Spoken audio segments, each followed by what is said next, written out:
Hello, I'm Dr. Larry Carnes, and welcome to Spotlight TV.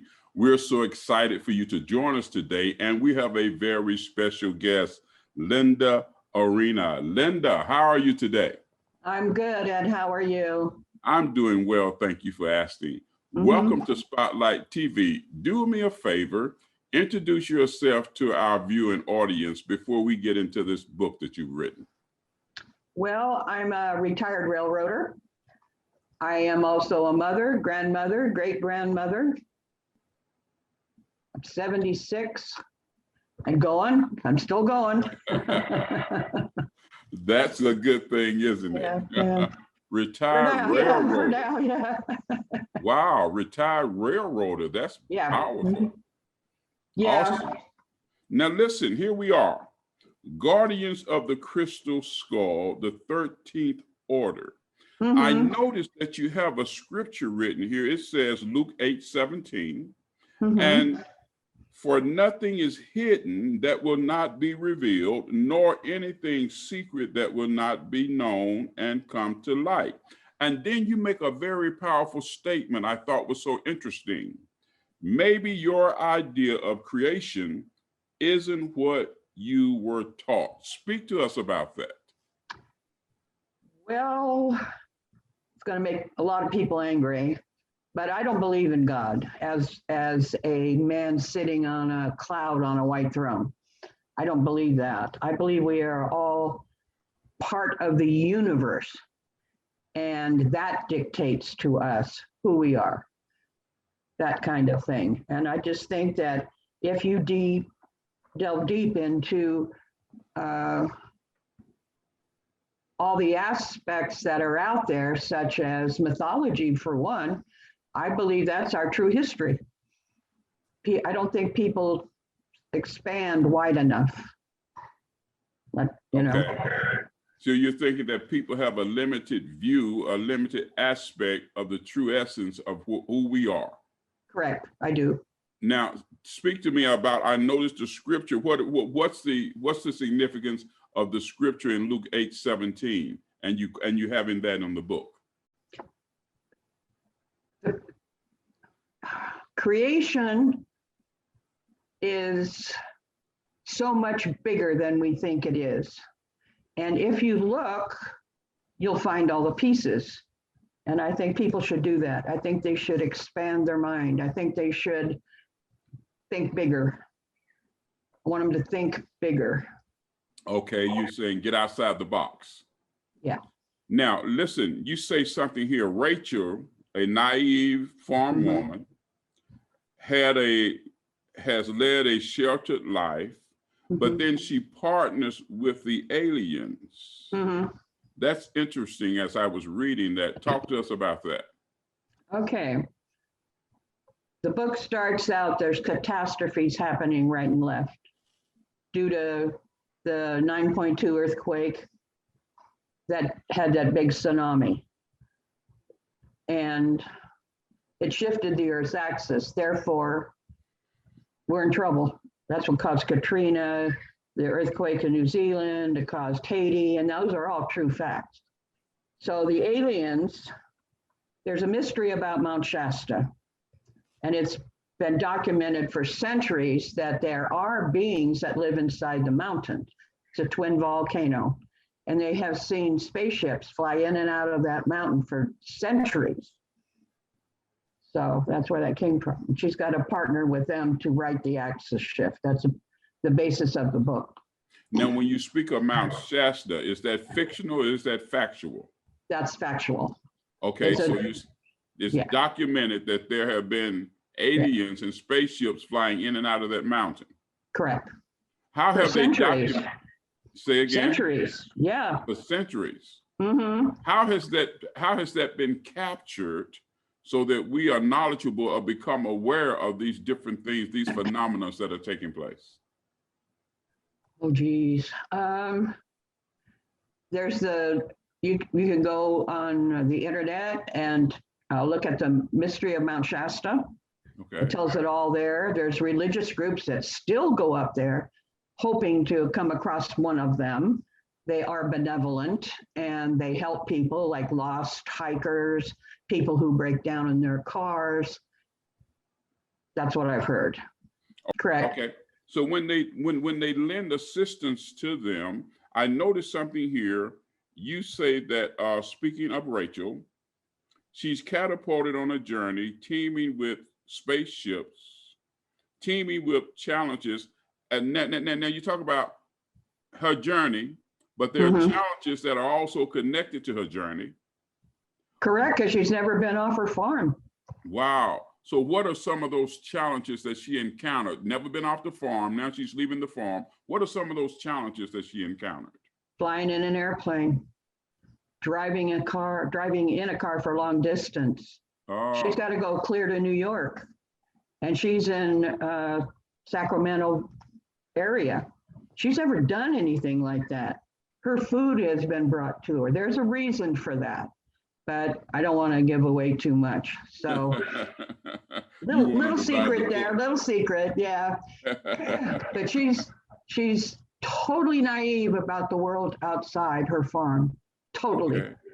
So she has a lot of problems navigating the world outside. That's quite interesting. Now I'm looking here, you say that, I thought this something very powerful.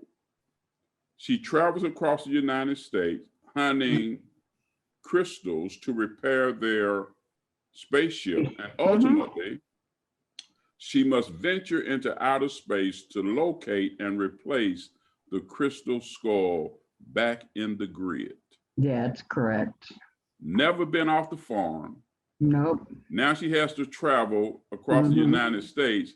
Now she got to go in a spaceship and go out of space. Correct. So that she can help repair. Well, she not her personally, but the aliens do. Wow. She's just along for the ride basically when they go to space. She's along for the ride. But the crystal skull grid is very important. And I think even to this day that it needs to be put back in the ground where they found them. They're an actual artifact and they need to be put back. So they've actually been removed? Yeah, 13 of them have been removed and they need to go back. Wow. So where's the origin? Where's the original place of origin for the crystals? The crystal skulls? Yes. The aliens made them and they deposited them around Earth. They're the underground balance for our magnetic field. That's what keeps us good and straight in our orbit. And people are digging them up. They come across them, dig them up and remove them. And they need to go back. So where are they collected? Where are they collected, Linda? Where in order for them to be put back, someone has to know where they are. So where are they being accumulated and kept? People are keeping them. And they have a convention every year that where they bring all their skulls together in a convention even. They have conventions for them. I think that's ridiculous, but you know. Interesting. I notice here that you say something. You said if the axis shift is not corrected and soon, every inhabitant is threatened with annihilation, including the alien race who has protected humanity for hundreds of millennia. So how have they protected humanity? Well, they have, from what I understand, and of course this is only theory, our DNA has been altered at least 5 times, according to scientific data. Don't know if that's true.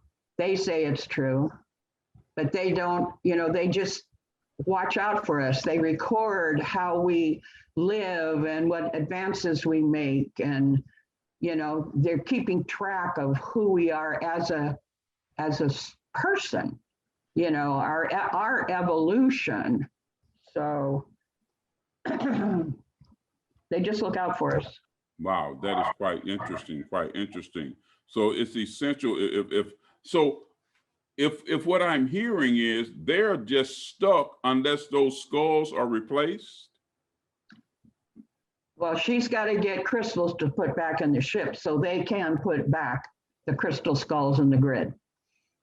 So they can right the axis shifts.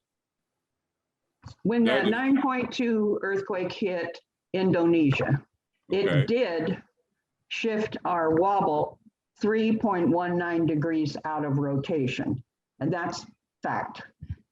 That's what caused, like I said earlier, the massive tsunamis, the Katrina, the 5.0 hurricane, all the earthquakes. Russia's volcanoes were erupting. All I did was take all those events and squish them together. Wow, that's interesting. So when you say that they are guardians over humanity, and I noticed earlier you said that you don't believe in a God who sits there for judgment and things of that nature. So then, so what's the perspective as opposed to the guardians? And then when you make the statement about a God who sits there for judgment, is there any similarity? Are they different? Yes. Okay, well, according to religion, a God sits up in the heavens and he directs your life. He tells you what to do and he interferes. Guardians do not interfere. They don't come in contact with humans unless they absolutely have to. All they're doing is looking out and making sure that we as humans, the human race, evolve. That's all they're doing. Okay.